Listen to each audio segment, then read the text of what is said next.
Kabar penting dari pemerintah. Dana transfer ke daerah kini bisa dipakai untuk bangun koperasi hingga miliaran rupiah. Apa dampaknya bagi daerah?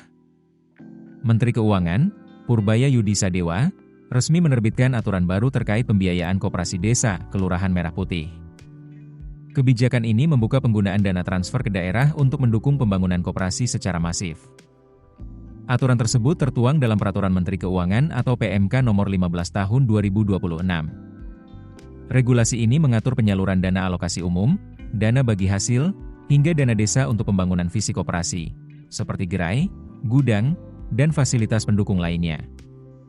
Dalam aturan ini, pemerintah juga menyiapkan skema pembiayaan melalui perbankan.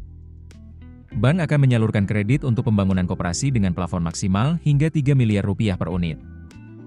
Suku bunga diperkirakan sekitar 6% per tahun, dengan tenor pinjaman hingga 72 bulan dan masa tenggang pembayaran antara 6 hingga 12 bulan. Menariknya, sumber pembayaran pinjaman berasal dari dana transfer ke daerah. Untuk DAU dan DBH, pembayaran dilakukan melalui pemotongan langsung dari dana yang diterima pemerintah daerah. Sementara untuk dana desa, pembayaran dilakukan sekaligus dalam 1 tahun anggaran. Skema ini membuat pemerintah daerah dan desa ikut menanggung kewajiban pembiayaan. Meski begitu, aset koperasi yang dibangun tetap menjadi milik pemerintah daerah atau desa. Pemerintah menegaskan bahwa seluruh proses dilakukan dengan prinsip transparansi, akuntabilitas, dan kehati-hatian. Penyaluran dana juga harus melalui verifikasi ketat, termasuk pengawasan oleh Badan Pengawasan Keuangan dan Pembangunan atau BPKP. Seluruh mekanisme dijalankan melalui sistem elektronik untuk memastikan transparansi.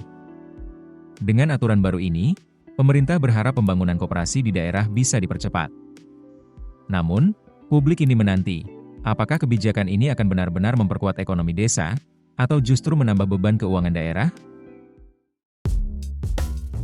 Keputusan bisnis terbaik datang dari data, bukan tebakan.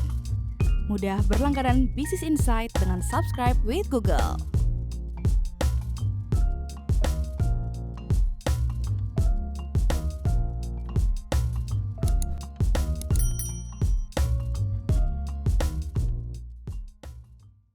Download aplikasi Kontan sekarang di App Store atau Play Store.